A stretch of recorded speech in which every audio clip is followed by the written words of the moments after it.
porventura aliviará a sua mão de cima de vós, e do vosso Deus, e da vossa terra.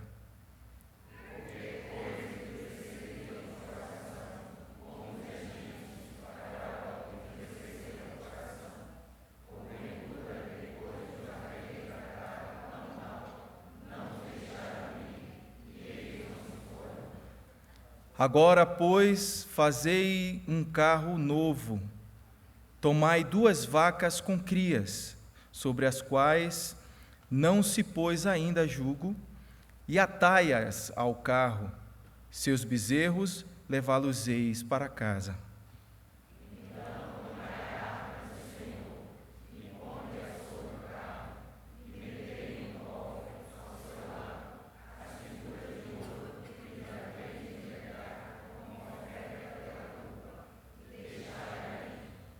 Reparai, se subir pelo caminho do seu território a Bet-Semes, foi ele quem nos fez este grande mal. E, se não, saberemos que não foi a sua mão que nos feriu, foi casual o que nos aconteceu.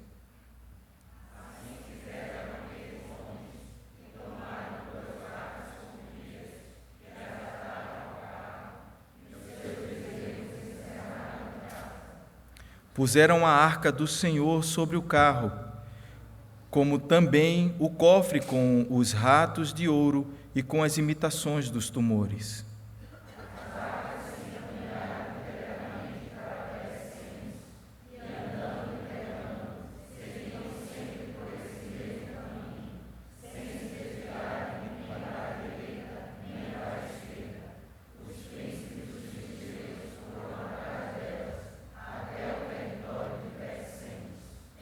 Andavam os de Bet-Semes fazendo a cega do trigo no vale, e, levantando os olhos, viram a arca e, vendo-a, se alegraram.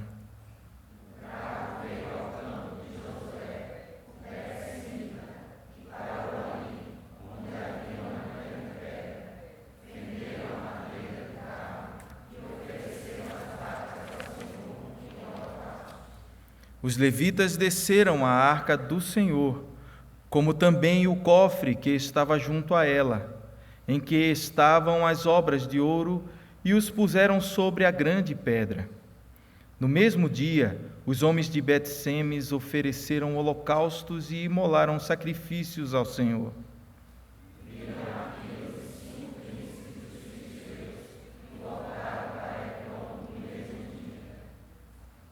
São estes, pois, os tumores de ouro que enviaram os filisteus ao Senhor como oferta pela culpa. Por Asdode, um; por Gaza, outro; por Asquelon, outro; por Gate, outro; por Ecrom, outro.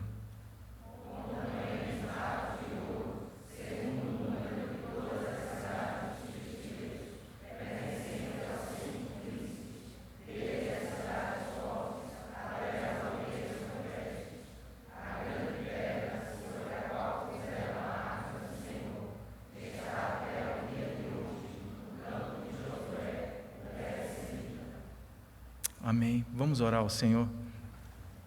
Senhor Deus Todo-Poderoso, muito obrigado por Tua palavra. Muito obrigado, Senhor, por podermos estar aqui diante dela. Nesse momento, Senhor, por Tua graça, fala ao nosso coração. Que o Senhor nos abençoe nesta manhã pela Tua palavra. Que o Senhor receba toda a honra e toda a glória, Pai, por podermos Te reconhecer. Em nome de Jesus. Amém. Amém. Quando nós pensamos na caminhada cristã, nós podemos contemplar aquilo que a palavra de Deus fala e podemos ler a palavra de Deus com entendimento, compreensão e nos aproximarmos dessa palavra com todo o coração, ou então deixarmos que o nosso coração dirija a nossa própria vida e nos voltarmos para a palavra apenas de forma religiosa. Muitas vezes até a leitura da palavra pode ser algo simplesmente mecânico, algo que é feito diariamente porque eu sou crente. Só que a nossa identidade, ela está em Deus e não naquilo que nós fazemos. Quando nós entendemos que nós somos aquilo que Deus nos fez ser, nós começamos a viver a vida de Deus segundo Ele, ou a vida que Deus nos deu segundo Ele, e não uma vida religiosa.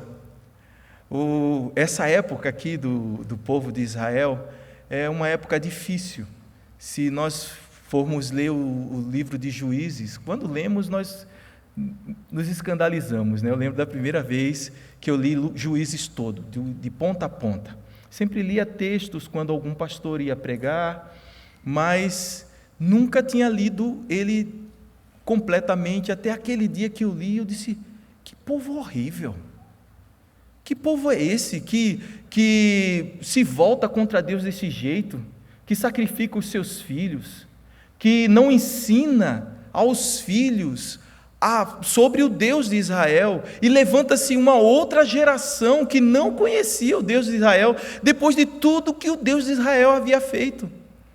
Como é que pode constantemente esse povo que provou da graça de Deus se voltar contra ele e abraçar a outros deuses?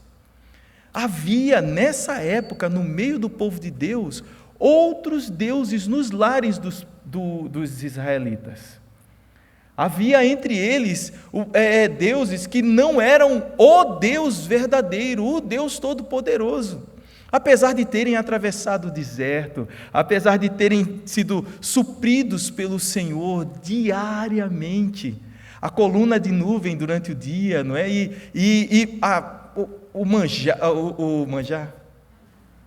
O maná, desculpa. Eu acho que eu vou esquecer muitas palavras hoje pela manhã. Por favor, irmãos, me ajudem, tá bom? Quando eu citar alguma coisa, alguma palavra que eu estiver trocando é parecida, é porque a minha memória está me roubando, tá bom? Então aí os irmãos me ajudam e a gente completa junto esse sermão. Então, o livro de Juízes, ele apresenta Deus falando assim com o seu povo e conosco também. Se vocês forem fiéis, eu serei fiel a vocês e vou abençoar vocês. Mas se vocês forem infiéis, a minha mão vai pesar sobre vocês e vocês não vão provar das bênçãos que vêm da fidelidade. Simples assim. Só que há algo mais em Juízes, ou na comunicação do Senhor, tanto no livro de Juízes, como também aqui em 1 Samuel. É que o Deus Todo-Poderoso olha para a nossa desgraça, pesa a sua mão sobre nós, Ele nos disciplina, como aprendemos domingo passado. O Senhor nos disciplina para correção mesmo, porque Ele nos ama, mas Ele vem ao nosso encontro para nos resgatar. A disciplina tem como alvo a nossa restauração. Mas é claro que as bênçãos que advêm da obediência nós não provaremos. Se nós olharmos no capítulo 2, o versículo 30 aqui de 1 Samuel, nós vamos ver o Senhor falando assim: portanto, diz o Senhor, Deus de Israel, na verdade dissera eu que a tua casa e a casa do teu pai andariam diante de mim perpetuamente. Porém, agora diz o Senhor, longe de mim tal coisa, porque os que me honram, honrarei. Porém, os que me desprezam serão desmerecidos. Já pensou o peso disso para cada um de nós na nossa caminhada cristã? O que nós queremos de Deus? O que nós esperamos de Deus?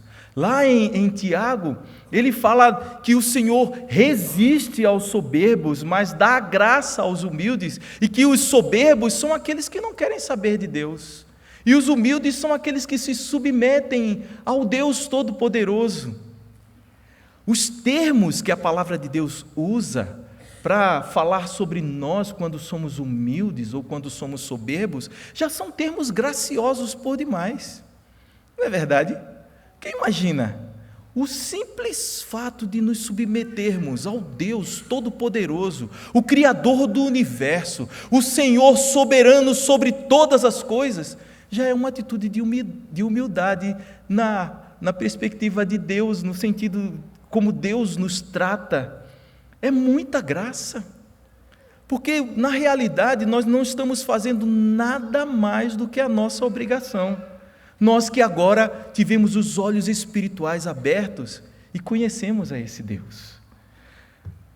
Uma coisa interessante também nesse texto é que o povo de Deus flertava e se relacionava com deuses de outros povos, num tempo onde cada povo tinha o seu próprio Deus, o Deus nacional. Às vezes uma cidade tinha o seu Deus.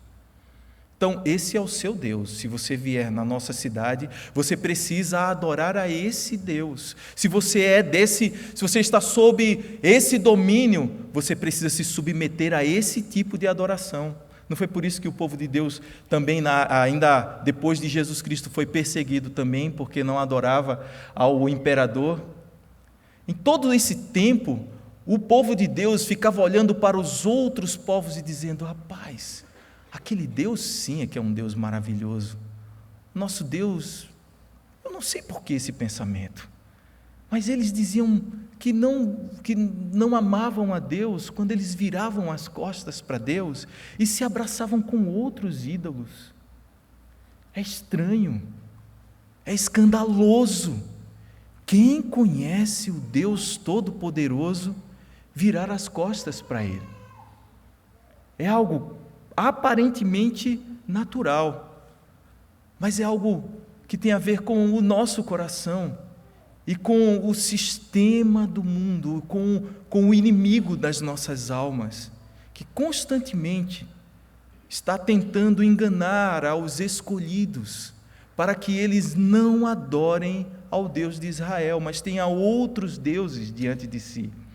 É a guerra pelo nosso próprio coração, é a guerra para que nós nos afastemos de Deus e abracemos aos ídolos.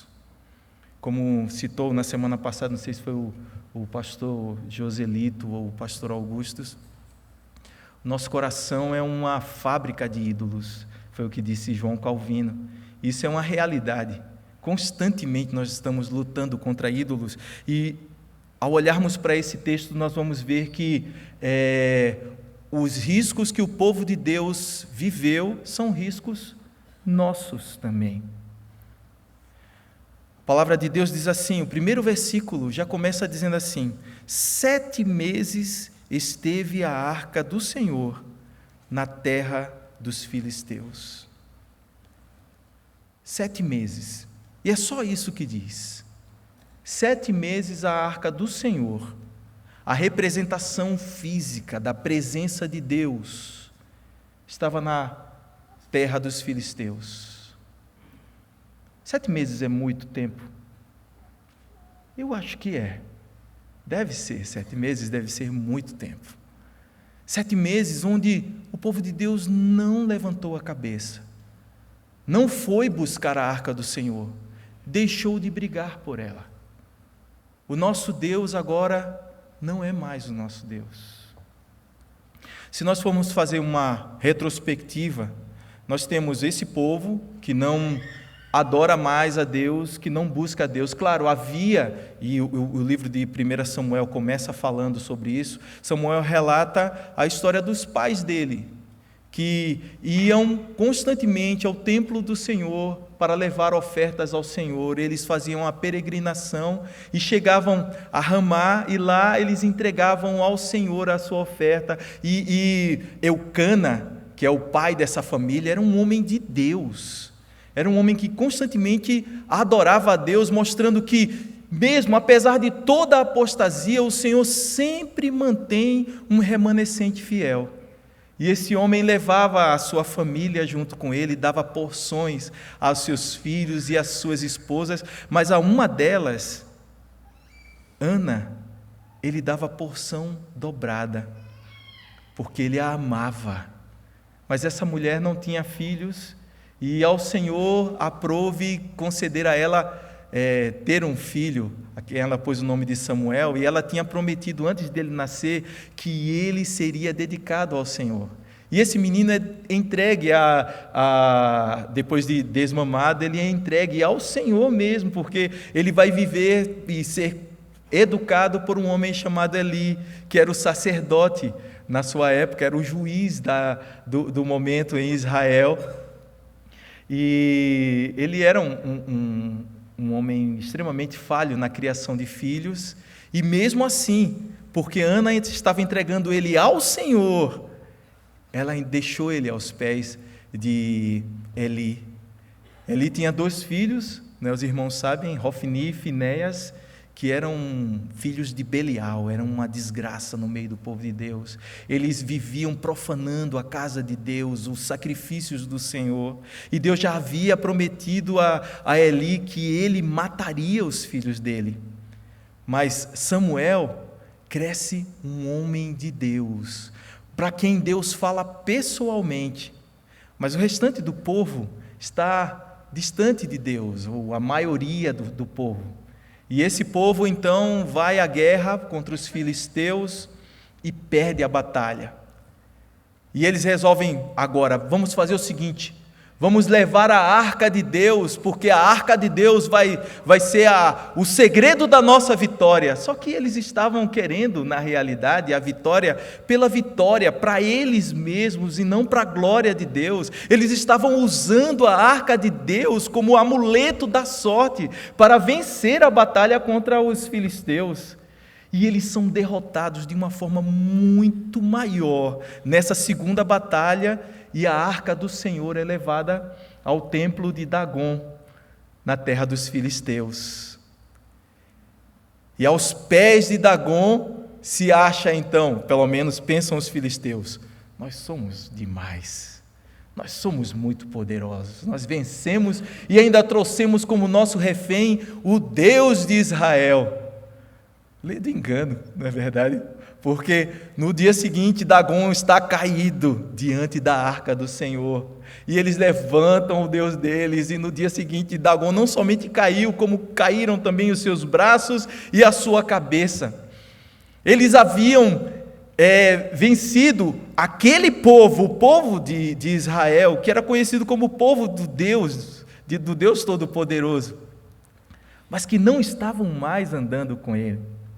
Mas eles não venceram ao Deus de Israel, não venceram, e começaram a provar do peso da mão de Deus agora, não somente sobre o seu Deus, mas também sobre a vida deles, porque começaram a aparecer chagas, tumores neles, tumores terríveis, que começaram a assolar todo aquele povo, e aonde a arca ia, porque eles tiravam de lá, porque eles imaginavam, isso deve ser o Deus de Israel pesando a mão, e mandava a arca para outra cidade, e começava também a assolar os tumores, a desgraça chegava também àquele povo, e aí chegamos aonde estamos, que é quando esse povo começa a questionar o que fazer com a arca do Deus Todo-Poderoso. O que eu vou fazer com isso aqui, que é o segredo da nossa vitória, mas está nos fazendo mal?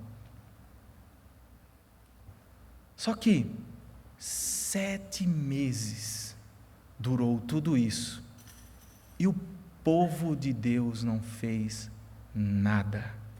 Quieto estava, quieto continuou. Que tristeza. Nós muitas vezes pensamos que o tempo que nós precisamos para obedecer a Deus é um tempo que às vezes corre contra nós, não é? Nós precisamos de mais tempo e mais tempo. Claro, em muitas das nossas lutas nós precisamos de um tempo para nos recuperar, para poder assimilar aquilo que está acontecendo. Mas a obediência ao Senhor, ela é exigida pelo próprio Deus imediatamente. Nós não podemos andar segundo o nosso próprio coração. Eu consigo imaginar o povo de Deus de cabeça baixa, voltando à sua vida normal. Um povo sem Deus, vivendo agora sem identidade. Não havia mais identidade para eles, porque o Deus que lhes identificava havia sido levado. E eles aceitaram a derrota de forma definitiva. Que estranho, que estranho.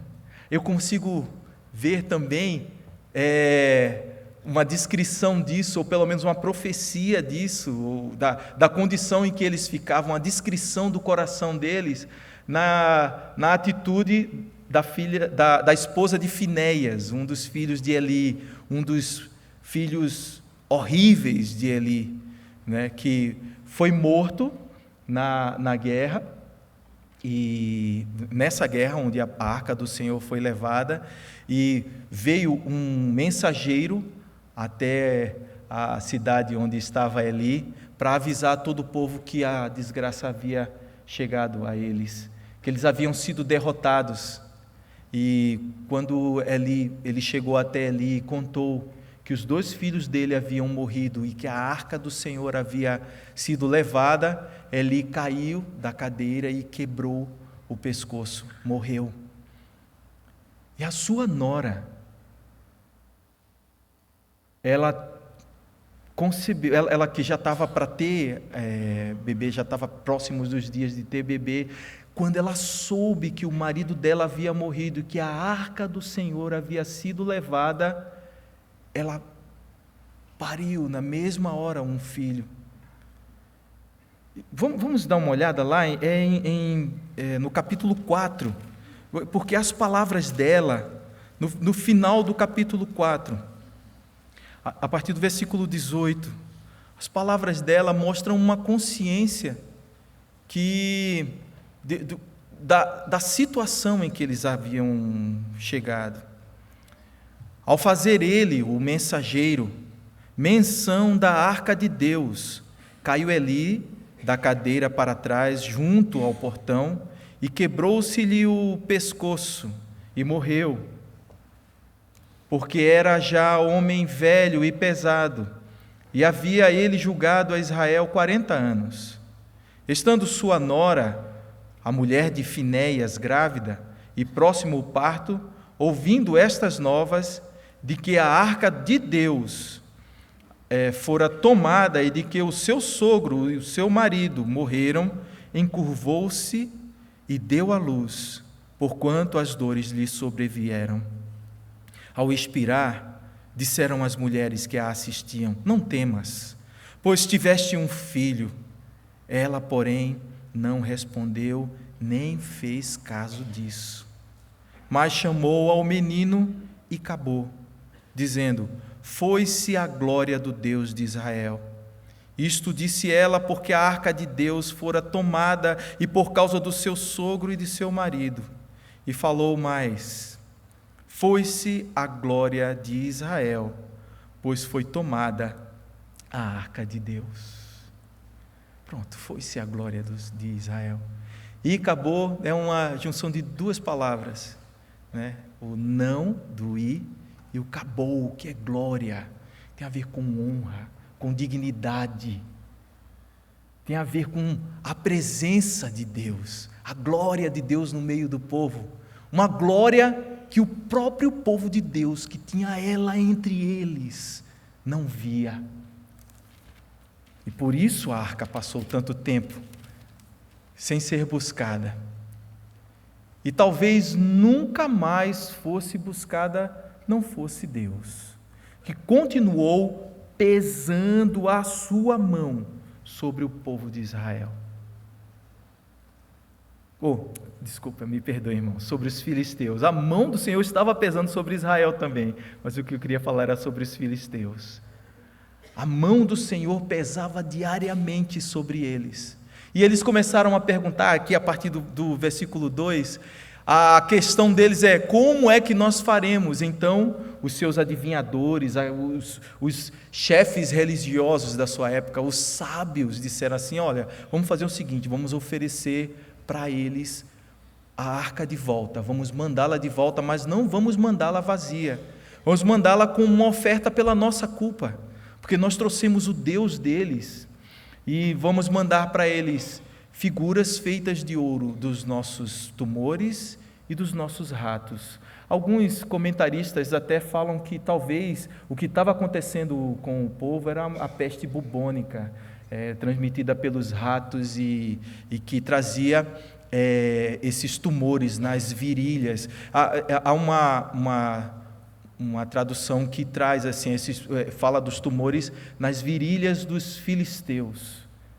E talvez por isso os ratos também, as figuras dos ratos que assolavam a terra dos filisteus naquela época. E eles fazem isso e colocam 2 vacas que acabaram de dar cria, levaram as crias para casa, colocaram as vacas e entregaram e disseram assim: olha, veja, se a arca do Senhor, puxada pelas vacas, for em direção à terra de Israel, a Bet-Semes, então foi Deus quem fez isso conosco. Mas se não foi, então foi casual e não tem nada a ver com a mão de Deus. Mas Deus é tão gracioso que comunica aos príncipes dos filisteus de que era Ele mesmo quem estava fazendo isso e que Ele era o Deus Todo-Poderoso. Agora, o que faz um povo ver o poder de Deus e não se achegar a esse Deus, senão esse engano que existia na época, de que cada povo tem o seu próprio Deus? Esse não é o nosso Deus. E quando nós mandarmos de volta o Deus de Israel, que venceu o nosso Deus, nós vamos poder continuar adorando a esse Deus, que é um Deus fraco, ou mais fraco do que o Deus de Israel, mas pelo menos nós vamos ter saúde. Pelo menos a gente vai poder continuar a viver a nossa vida, viver a vida pagã, viver a vida distante, a vida que nós vivemos aqui. O mundo está cheio de vitórias miseráveis, né? Assim, as pessoas celebram a sua liberdade vivendo vidas de cabeça para baixo. Mas eles celebram assim. Daqui a um pouco mais de um mês, eu acho que há um mês, nós teremos uma manifestação disso, né? O povo entregue a si mesmo, se entregando à desgraça, aumentando a violência e a doença no nosso meio, na nossa cidade, no nosso país. Diariamente as pessoas se entregando à devassidão, à prostituição e chamando isso de diversão, uma conquista, a liberdade que eles têm de se autodestruir. É assim que vive o mundo desde sempre. E eles enviam, e essa arca vai exatamente em direção a Bet-Semes, lugar onde o povo de Deus estava lá, vivendo a sua vida sem Deus. E quando eles veem a arca, eles se alegram profundamente e quebram aquele carro de boi e sacrificam ao Senhor aquelas vacas, né, e guardam aquelas ofertas que os filisteus mandaram pela culpa. Mas só que essa adoração ainda não era a adoração que Deus esperava deles. Por quê? Porque mais à frente nós vamos ver que eles precisavam tirar do meio deles os deuses que eles tinham em casa. Eles ofereceram a Deus aquele sacrifício, mas eles continuaram sendo profanadores, porque muitos homens abriram a arca para olhar o que tinha lá e ver como é que estavam as coisas, e 70 em Bet-Semes morreram por causa disso. Essa é a exposição, ou pelo menos o panorama que nós temos agora do povo de Deus. Um povo que, por 7 meses, se entregou à derrota, não foi em busca do seu Deus, e que, por causa da graça maravilhosa do Deus Todo-Poderoso, teve o seu Deus ou teve o símbolo, a representação da presença de Deus de volta a eles. O que é que esse texto fala para nós? A primeira mensagem que eu consigo ver, a primeira aplicação que nós conseguimos fazer, é que o nosso coração é o nosso maior inimigo, que nós podemos ser enganados por ele. Quantas vezes nós não já ouvimos, no meio do povo de Deus, que um pai não fala mais com seus filhos, ou os seus filhos não falam mais com os seus pais? Não é comum isso? Ou pelo menos, não é fácil nós ouvirmos e achamos, rapaz, dava para resolver, mas nós não nos escandalizamos mais com essas coisas? Não é verdade? Não é triste? Não é verdade que muitas vezes cristãos vivem separados entre si, como se fossem tribos inimigas no meio do povo de Deus? Não é fácil, no meio da casa do Senhor, ouvir uma pessoa falar mal de outra pessoa? Quanto disso, que muitas vezes acontece no nosso meio, é fruto de um engano no nosso coração, que entende que nós podemos conviver com essa desgraça, que é o completo descaso da presença de Deus, da verdade que Deus comunicou a todos nós, e que nós simplesmente não a vivemos. Nós achamos que podemos conviver com o pecado, porque o nosso coração nos enganou. É difícil para nós perdoar, mas não é impossível. Isso acontece porque nós achamos que nós precisamos primeiro esquecer. E esquecemos, na verdade, aquilo que é mais importante, que nós somos egoístas, que nós somos maus, que nós perdemos muitas vezes de vista a vontade de Deus e não nos dispomos a perdoar, ainda que seja isso uma ordem bíblica clara, constante. Deus fala conosco diariamente pela sua palavra que isso é importante, mas nós guardamos e acalentamos mágoas o resto da nossa vida. Tudo isso faz com que 7 meses não seja nada. Porque as pessoas vivem assim, vivem se enganando, vivem como se Deus não estivesse presente entre eles.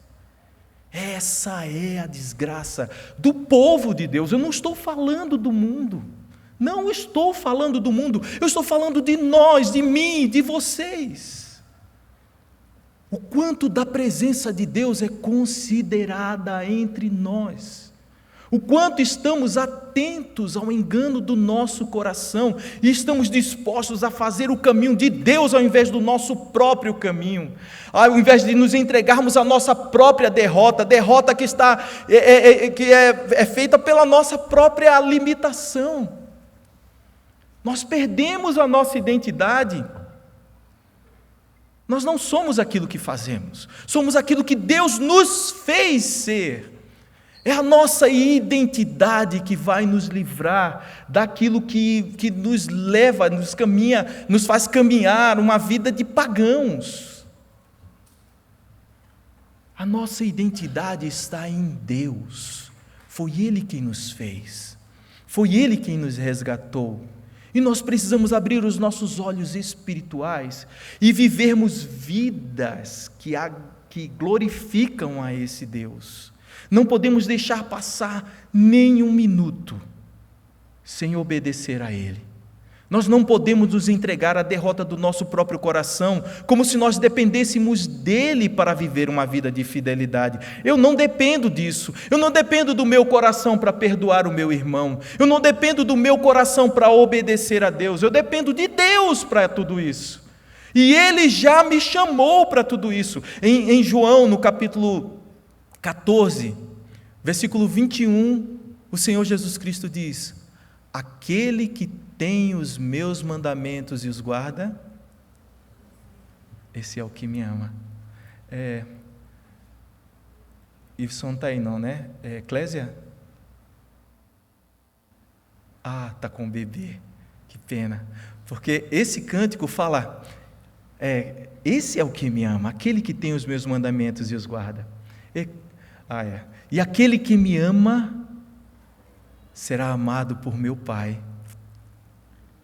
E eu também o amarei. A Clésia vai poder, que bênção. E me manifestarei a Ele. O nosso Deus fala através do Senhor Jesus Cristo algo fundamental para a nossa vida. Você quer ver Deus? Você quer ver a manifestação dEle diária? Obedeça a Ele, é lá maior, não é, Clésia? Vamos cantar esse cântico? Esse cântico eu sempre lembro quando eu estou pregando, porque no fundo, a declaração de amor que nós temos para dar ao Senhor é obedecê-lo. Aquele que tem os meus mandamentos e os guarda, este é o que me ama. Aquele que tem os meus mandamentos e os guarda, este é o que me ama.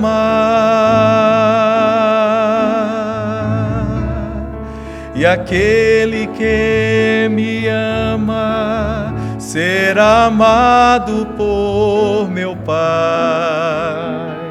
E eu também o amarei e me manifestarei a Ele.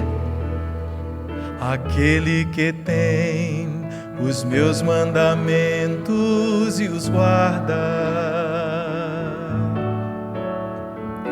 este é o que me ama. Aquele que tem os meus mandamentos e os guarda, este é o que me ama.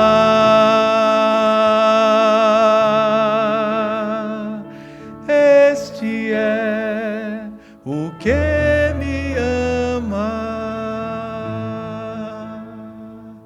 Clésia, tu pode esperar só um pouquinho? Que bênção. Segunda mensagem que eu vejo nesse relato é a mensagem do Deus Todo-Poderoso. O Deus que não se submete a ninguém. O Deus que é Senhor, soberano sobre tudo e que manifesta a sua glória em todos os lugares, onde quer que Ele esteja, e pesa a mão sobre os desobedientes, sobre todos aqueles que são seus inimigos, todos aqueles que levantam a sua voz e vivem a falar mal de Deus, todos eles provarão do seu juízo. E todo crente também que não anda no seu caminho há de comparecer diante do Deus Todo-Poderoso. Agora, se for crente, vai ser restaurado. Mas se não for crente, ainda que seja membro da primeira igreja presbiteriana do Recife, vai de cabeça para baixo para o inferno. Lembram daquilo? Né? Não é?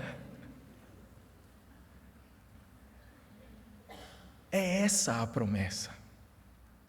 Aqueles que me honram, eu honrarei. Mas aqueles que não me honram serão desmerecidos. Nós vemos isto aqui nessa segunda parte, quando aquele povo diz assim, leva esse Deus daqui, tira ele do nosso meio, nós não queremos ele. Muitas vezes a igreja do Senhor faz isso. Obedecer a Deus, obedecer a sua palavra, não, por favor, tira esse Deus daqui, eu quero viver a minha própria vida. Serão desmerecidos, hão de provar do juízo de Deus, Como no Salmo 73, né? 77.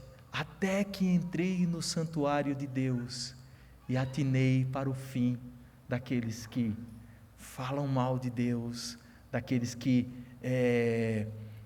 oprimem o pobre, que fazem coisas erradas por aí, que parecem que estão se dando bem, parece que são vitoriosos, mas esse tipo de vitória que traz desgraça ao mundo, que trazem vergonha ao reino de Deus, toda ela será tratada, toda ela, todo pecado será tratado, terá a sua paga. O salário do pecado é a morte.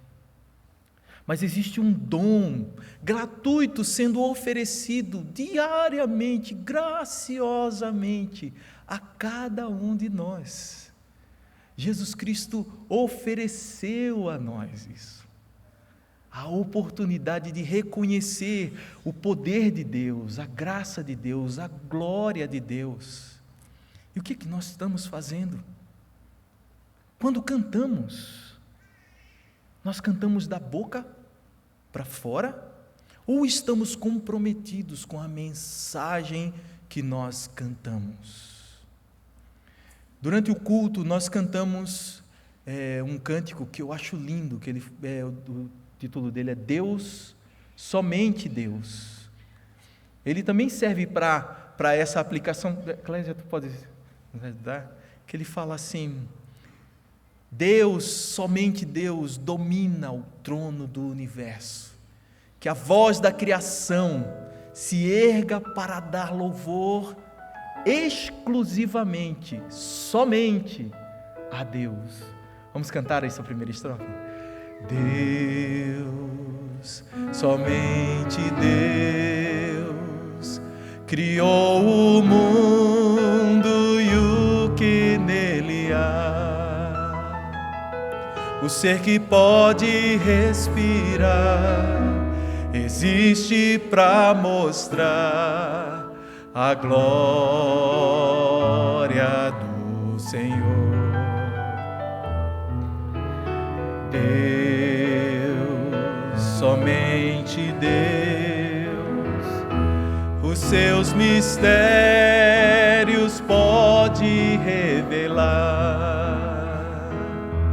os seus desígnios quem jamais um dia conheceu, pois Deus somente é Deus. Essa é a nossa mensagem para o mundo. Deus, somente Deus, domina o trono do universo. Que a voz da criação se erga para dar louvor somente a Deus. Deus, somente Deus, eternamente em nós há de inspirar a alegria de adorar, desejo de exaltar a Ele, o Todo-Poderoso. Somente a Deus,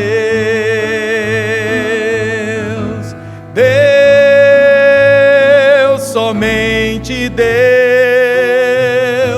domina o trono do universo.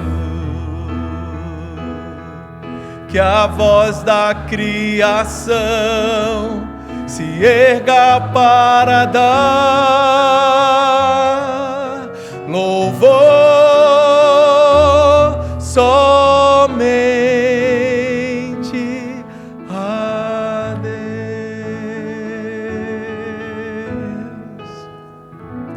Esse é o nosso Deus.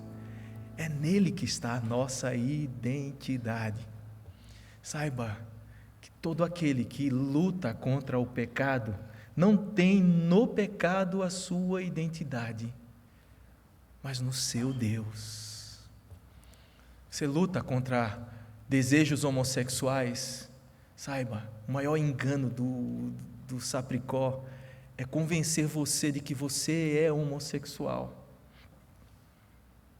O maior engano do Sapricó é dizer que você é escravo do vício, seja da pornografia, seja de drogas, seja do álcool, seja do fumo, seja do que for. Você não é. Você pode até estar sendo assediado por esses desejos, mas quem você é verdadeiramente é aquilo que Deus fez você ser. Então, viva segundo a identidade que Deus deu a você. Ele comunica a todos nós do seu ser, do seu caráter, para que nós possamos viver uma vida muito melhor do que a vida que talvez estejamos vivendo. Ele nos mostra que não está submetido a ninguém. Ele não está olhando para as circunstâncias e dizendo assim: meu filho, coitado, perdeu, está derrotado, está vencido. Não!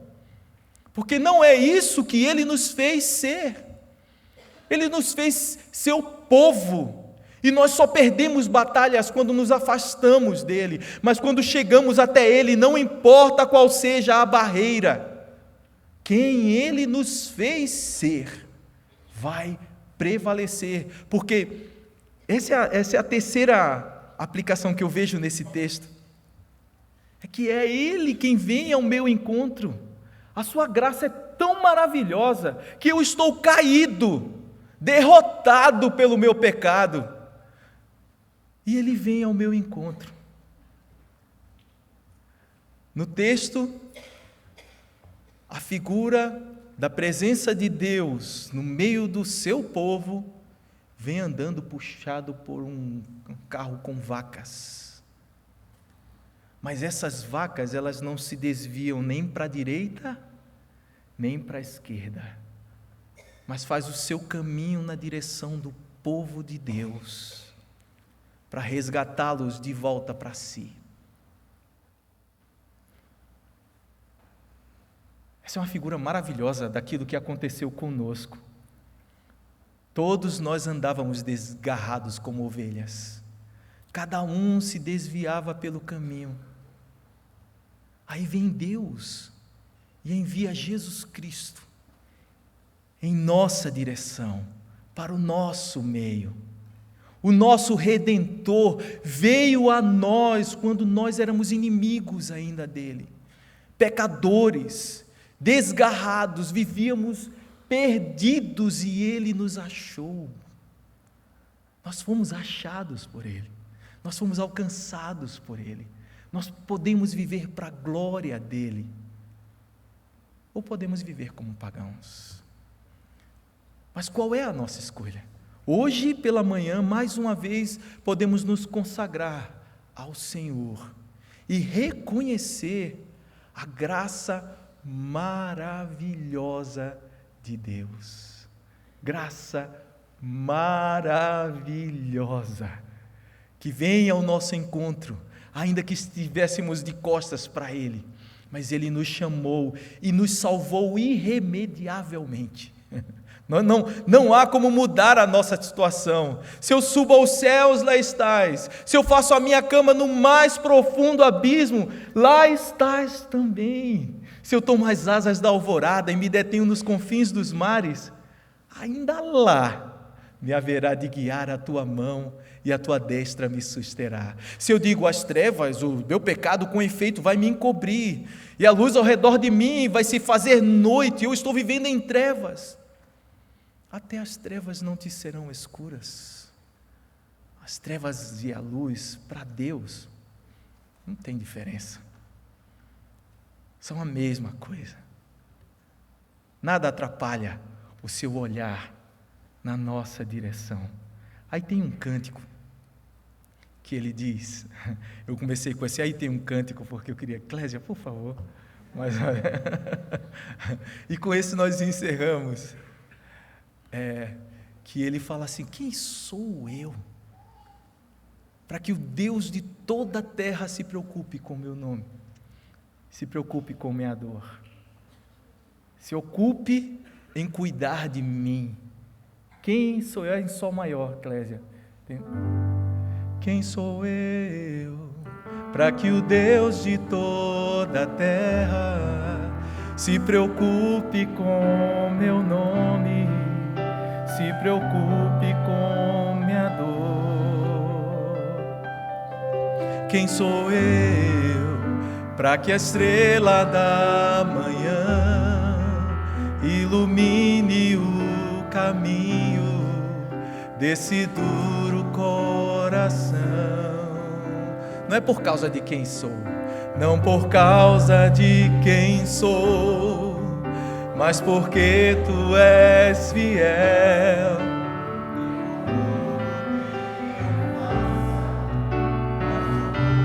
Que tu és, eu sou como vento passageiro que aparece e vai embora, como onda no oceano,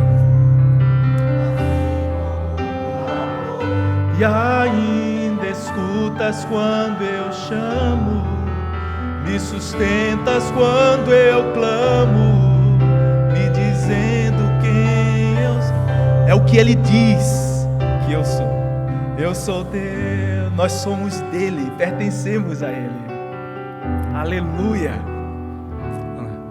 Quem sou eu para ser visto com amor, mesmo em meio ao pecado, tu me fazes levantar. Essa é a nossa mensagem. Quem sou eu para que a voz que acalma o mar acabe com a tormenta que se faz dentro de mim? Não por causa de quem sou, mas porque tu és fiel.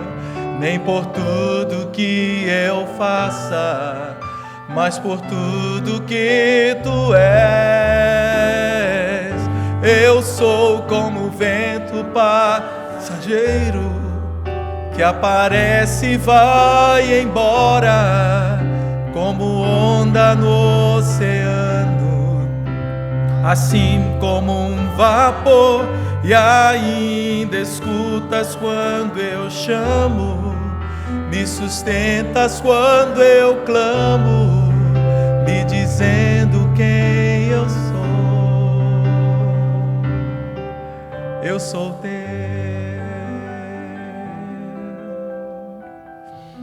E há bênçãos de Deus, não só para nós, mas para a nossa nação. Se o meu povo, que se chama pelo meu nome, nós somos o povo de Deus, é Ele a nossa identidade. Se esse povo se humilhar e orar, e buscar a minha face, se converter dos seus maus caminhos, eu ouvirei do céu, perdoarei os seus pecados e sararei a sua terra. Aleluia! Vivemos sempre o tempo da oportunidade, o tempo em que Deus pode intervir na nossa história, na história do nosso país, quiçá do mundo inteiro. Basta esse povo se curvar diante do Deus Todo-Poderoso, se converter dos seus maus caminhos e viver para a glória dEle. Nós precisamos dEle para isso. Não vem de nós. É Ele quem opera essa bênção. Então vamos orar e buscar a Ele. Senhor Deus Todo-Poderoso, nós queremos Te dar toda a honra, toda a glória, todo o louvor, porque a nossa identidade está em Ti. A nossa identidade está no nosso Deus. Deus que nos chama pelo Seu nome. Muito obrigado, Senhor. Muito obrigado porque o Senhor está presente aqui neste lugar. Muito obrigado, Senhor, porque na adoração a Ti, nós encontramos verdades que podem sustentar a nossa vida. Então não permita, Pai, que nenhum de nós viva vidas religiosas, vidas que estão perdidas no meio da igreja. Que o Senhor, que resgatou o povo de Israel tantas vezes, possa nos resgatar também. Até pesa a Tua mão sobre nós, Senhor, se necessário for, mas nós não queremos dar mais nenhum passo sem o nosso Deus, sem o Deus em quem nós temos a nossa identidade. Que o Senhor receba a nossa gratidão por esse amor tão maravilhoso, por essa graça, Senhor, que nós podemos provar só porque nós reconhecemos que não temos nada em nós para Te oferecer. Só porque nós sabemos que somos pecadores, reconhecemos isto e reconhecemos a nossa completa dependência de Ti. Então tira de nós nossos ídolos, Pai eterno. Senhor, afasta de nós, Senhor, aquilo que nos afasta de Ti e faz-nos viver para a Tua glória. Abre os nossos olhos espirituais, Senhor. Conduz o nosso coração na nossa direção, na Tua direção, e glorifica o Teu nome na nossa vida, na vida de nossos filhos, de nossos netos. Nos dá a bênção, Pai eterno, de ver até o nosso país sendo restaurado pela Tua presença. Em nome de Jesus. Amém. Deus nos abençoe, irmãos.